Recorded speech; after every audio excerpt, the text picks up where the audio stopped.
Hello, aujourd'hui on se retrouve pour une vidéo qui je pense va plaire à pas mal de personnes parce qu'on est très nombreux et nombreuses à avoir au moins un doigt tordu. Au moins, c'est le strict minimum. Si vous avez tous les doigts qui sont droits, franchement tant mieux pour vous. Mais la plupart, on a au moins un doigt qui suit pas les autres et je me suis dit pourquoi pas vous montrer comment je m'occupe des ongles où j'ai les doigts tordus afin qu'ils soient droits, afin qu'ils ne soient pas tordus.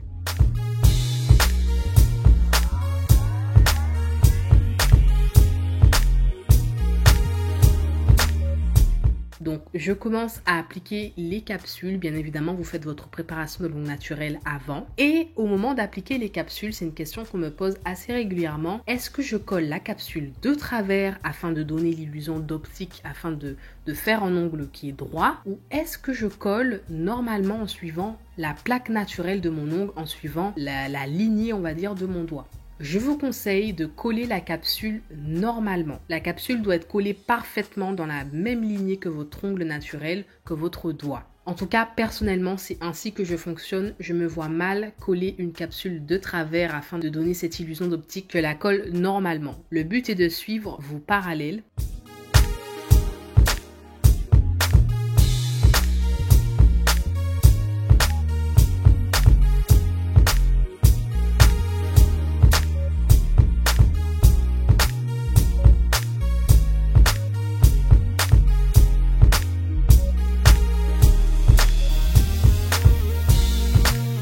Une fois que c'est collé par rapport à mon ongle, tout va se passer au moment de la mise en forme, au moment du limage. Donc déjà, il vous faut savoir ce que vous allez faire. Avant de pratiquer, il vous faut déjà savoir quelle forme vous allez faire, quelle longueur, etc. afin d'anticiper et de couper et limer en fonction de la forme et de la longueur que vous allez faire. Donc vous allez déjà visualiser cette forme et l'ongle que vous voulez et surtout son emplacement. Parce qu'il ne faut pas oublier que le but est justement de rebalancer le côté tordu afin de le rendre droit, sans pour autant que ce soit bizarre. Parce que si votre doigt, par exemple, part à gauche et que vous collez l'ongle à droite, ça fera très bizarre. Ça fera super déséquilibré. Donc, il faudra faire les choses tout en subtilité afin que ça reste joli. Donc, ce que je fais, là, par exemple, je viens faire une forme entre l'amande et le stiletto et une longueur assez correcte, on va dire médium. Donc, je coupe déjà la longueur souhaitée et tout se passe au moment du limage et c'est là que vous allez rebalancer, rééquilibrer l'ongle, tout simplement. Donc là, je vous cache pas que je fais la voix off avant d'avoir filmé la vidéo. Donc, je sais pas quel doigt je vais utiliser, mais peu importe. Si j'utilise un doigt qui part à gauche, je vais faire en sorte de limer vers la droite et vice versa. Voilà, le but est de rééquilibrer. Donc, si vous avez vu ma vidéo sur les différentes formes d'ongles, je vous conseille d'aller la voir d'ailleurs. Pour la forme amande, je vais appliquer justement tout ce que je vous ai transmis dans cette vidéo. Je vais faire en sorte de prendre un repère, donc le milieu de l'ongle. Mais déjà que dans la technique normale, sur un ongle qui est droit, il faut prendre comme repère. Donc déjà visualiser dans sa tête le milieu de l'ongle, le prendre comme repère. Donc étant donné que là, le milieu n'est pas exactement le milieu, mais qu'on va légèrement le décaler, il faudra 2 fois plus imaginer ce repère qui n'existe pas et que vous allez créer. Donc il faudra prendre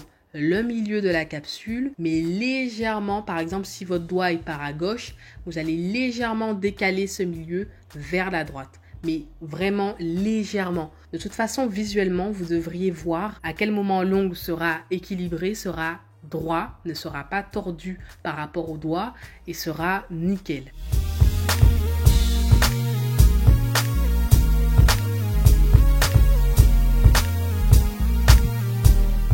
Donc vous allez limer petit à petit. Pour cette technique, en tout cas au début, je ne vous conseille pas de directement couper au ciseau pour vous éviter le limage. Là, il y a 2 fois plus de chances de se rater. Les premières fois que vous allez pratiquer cette technique, il vaut mieux faire le limage de A à Z plutôt que de couper pour aller plus vite ou quoi. Là, il faut prendre du temps pour comprendre où limer exactement. Voilà, c'est assez délicat. Donc, vous limez petit à petit et ce qui est très important, encore plus que d'habitude, c'est de regarder votre ongle sous tous les angles. Surtout si vous le faites sur vous-même, vous allez regarder de ce sens, puis de ce sens. Vous allez voir qu'en général, ça va vous paraître bien dans un sens et quand vous allez mettre votre main de l'autre sens, ça va vous paraître bien tordu. Donc, il faudra faire attention à ça. Chaque angle est important. Faites attention, regardez bien. Et si vous le faites sur quelqu'un, n'hésitez pas à prendre sa main, à la retourner. Il faut vraiment pas hésiter à manier la main de la personne. Ça lui fera pas de mal. Il faut pas être timide sur ce point-là. Il faut bien être conscient qu'il faut retourner la main dans tous les sens pour un bon travail et que ce soit joli sous tous les angles exactement. Donc je sais pas encore comment je ferai le montage de la vidéo, mais ce qui est sûr, c'est que je ferai en sorte de monter cette vidéo avec des avant-après pour que vous vous rendez compte de ce que ça donne au fur et à mesure. L'important est que vous vous rendez compte que tout se fait au limage et que vous devez anticiper et visualiser. Tout se fait de base dans votre tête, donc mentalement.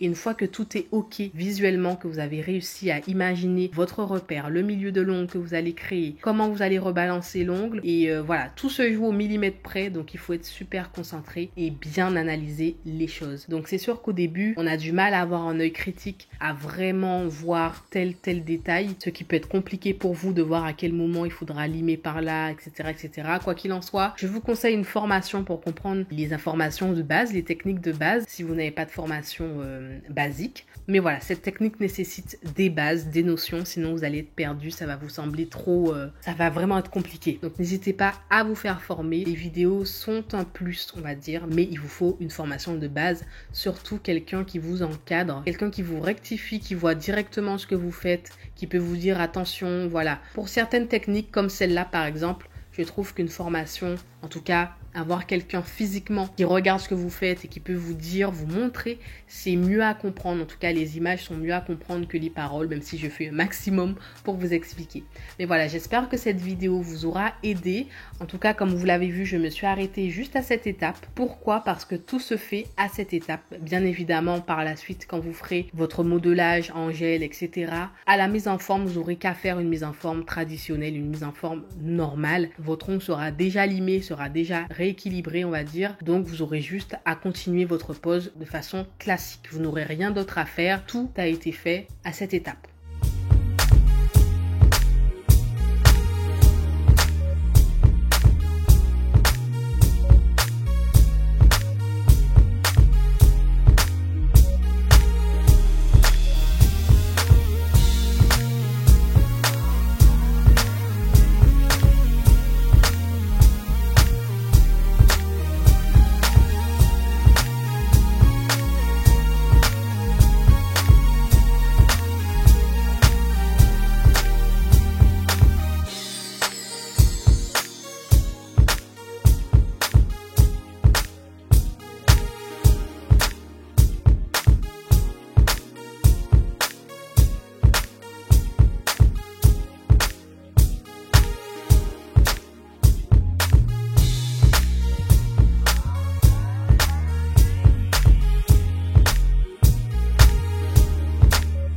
Voilà, j'espère que cette vidéo vous aura aidé, vous aura plu.